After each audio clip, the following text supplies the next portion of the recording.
بسم اللہ الرحمن الرحیم۔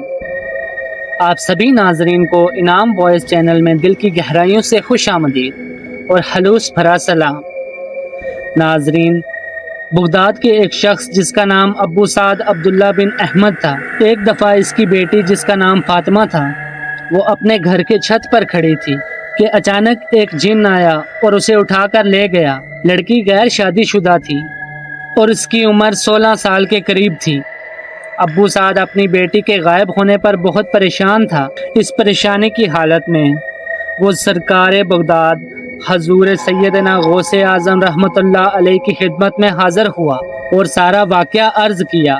آپ رحمۃ اللہ علیہ نے ارشاد فرمایا کہ تم رات کے وقت بغداد شریف کے محلہ کرف کی ویران جگہ میں 5ویں ٹیلے کے قریب جا کر بیٹھ جاؤ اور اپنے ارد گرد خسار یعنی دائرہ بنا لینا، اور دائرہ بناتے وقت بسم اللہ کا ورد کرتے رہنا، اور پھر میرا تصور باندھ کر بیٹھ جانا۔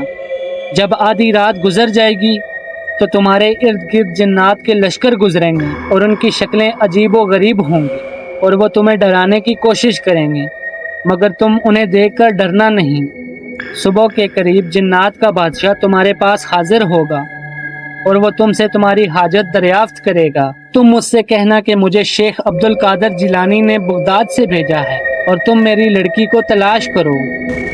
چنانچہ کرخ کے ویرانے میں جا کر ابو سعد نے غوث اعظم رحمۃ اللہ علیہ کی بتائے ہوئے طریقے پر عمل کیا۔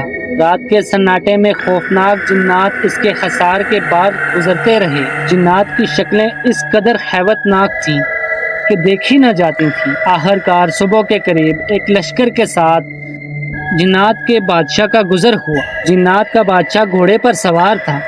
وہ ابو سعد کے گرد دائرے کے پاس آ کر رک گیا اور اس سے پوچھا کہ آخر معاملہ کیا ہے۔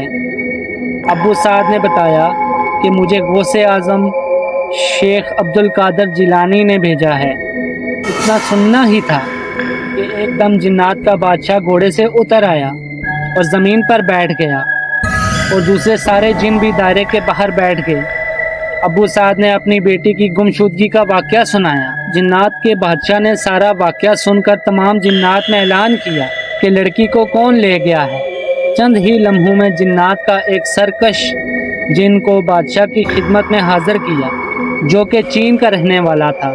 جنات کے بادشاہ نے اس سے پوچھا کہ قطب وقت حضرت غوث اعظم رحمۃ اللہ علیہ کے شہر سے تم نے لڑکی کیوں اٹھائی؟ وہ کانپتے ہوئے بولا، علیجا میں دیکھتے ہی اس پر اشک ہو گیا تھا۔ بادشاہ نے اس چینی جن کی گردن اڑانے کا حکم دیا اور ابو سعد کی بیٹی اس کے سپرد کر دی۔ ناظرین، جب اللہ تعالیٰ کسی قطب وقت کا تعین فرماتا ہے تو جن و انس اس کے تابع کر دیے جاتے ہیں۔ اگر آپ کو ویڈیو اچھی لگی ہو تو ویڈیو کو لائک اور شیئر لازمی کریں۔ ملتے ہیں ایک نئی ویڈیو کے ساتھ، تب تک اللہ حافظ۔